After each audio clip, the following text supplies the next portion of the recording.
சிலர் நினைப்பாங்க, இவங்கெல்லாம் இருந்தாதான் வீட்டுக்குள்ள சமாதானமா இருக்க முடியும். நம்மளால தனியா வாழ முடியாது அப்படின்னு நினைப்பாங்க. சிலர் நினைப்பாங்க, பணம் இருந்தாதான் வீட்டுக்குள்ள இருக்க முடியும். பணம் குறைஞ்சிச்சுனாக்கா அவ்வளவுதான் நம்ம வாழவே முடியாது அப்படின்னு நினைப்பாங்க. பணத்துக்கு இம்பார்ட்டன்ஸ் குடுப்பாங்க. பணம் இருக்குதுனாக்கா, போய் அத வாங்கிட்டு வா, இத வாங்கிட்டு வா, இத வாங்கு, அத வாங்கு அப்படின்ட்டு பணத்திலேயே கண்ணு போகும். பணத்துக்குள்ளேயே அவங்க மூழ்கி கிடப்பாங்க. பணத்திலேயே வாழ்ந்துட்டு இருப்பாங்க. அப்படிப்பட்ட ஒரு வாழ்க்கையும் இருக்குது. பணம் இருந்தாதான் வாழ்க்கை ஜாலியா இருக்கும்னு சொல்லிட்டு சிலருடைய மைண்ட் செட் அப்படி ஆயிடும்.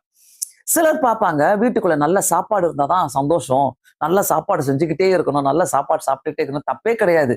ஆனா எது மேல கண்ணை வச்சு நம்ம ஒரு குடும்பத்தை நடத்துறோம்.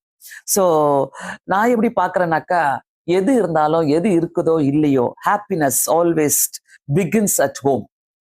சந்தோஷம் ஒரு வீட்டுக்குள்ளதான் என்னைக்குமே துவங்கும்.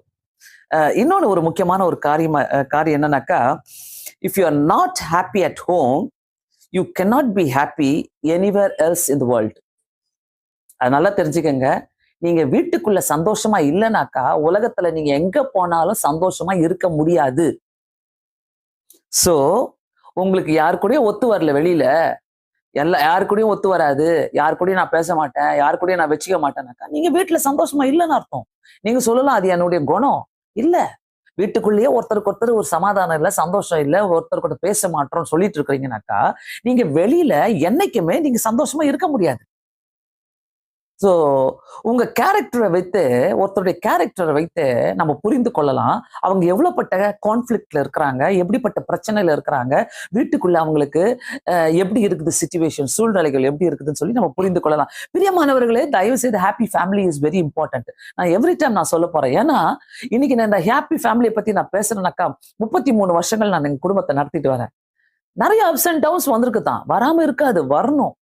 பேச்சுகள் வரும், குறைகள் வரும், குற்றங்கள் வரும், எல்லாம் வந்தாலும் அத அந்த மாலுமி மாதிரி, கப்பல் மாலுமி மாதிரி, அந்த என்ன புயல் அடிச்சாலும், எந்த அலைகள் வந்தாலும், அந்த மாலுமி வந்து கான்சென்ட்ரேட் பண்றது வந்து, நான் போற ரூட்டை மட்டும் கான்சென்ட்ரேட் பண்ண போறேன். அதை நான் ஒவ்வொரு அலைகள் வரும்போதும், பரவாயில்ல இதை தாண்டி போயிடுவேன், இதை தாண்டி போயிடு. It's not easy. ரோட்ல பஸ் ஓட்டிடலாம், மேல பிளைட்டை ஓட்டிடுவாங்க, கடலுக்குள்ள மூழ்கிடுச்சுனாக்கா ஒண்ணும் முடியாது. சோ அப்படிதான், அதுதான் ஒரு ஃபேமிலி லைஃப்.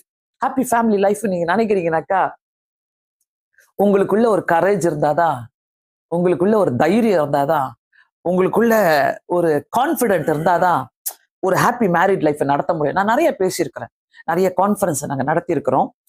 குடும்பமா குழப்பமான்னு சொல்லி நிறைய ப்ரோக்ராம் நாங்க நடத்தி இருக்கிறோம். பட் ஹாப்பி மேரிட் லைஃப்பை பத்தி நான் பேசும்போது, இதுல இன்னைக்கு மேலோட்டமா தான் நாங்க பேச போறேன்.